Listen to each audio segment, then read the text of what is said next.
नाही, आता ते कुठे जातील, पण मला असं वाटतं की ओबीसी म्हणून त्यांच्यावर अन्याय झाला हे तेवढंच खरं आहे. कारण त्यांची मतं भरपूर घेतली, महायुतीने घेतली, केवळ भाजपने घेतली असं माझा आरोप नाही.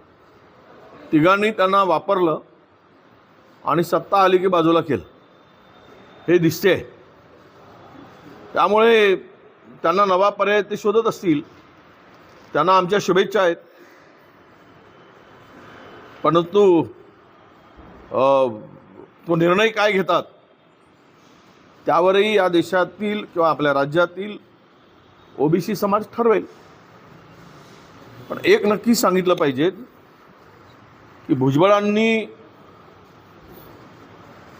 जी भूमिका घ्यायची ती भूमिका पद आणि सत्तेसाठी न घेता आता ओबीसी चळवळीसाठी घ्यावी.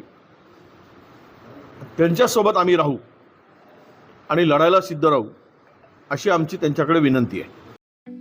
ठळक घडामोडींसाठी देशोन्नती न्यूज चॅनलला सबस्क्राईब करा आणि बेल आयकॉन प्रेस करा.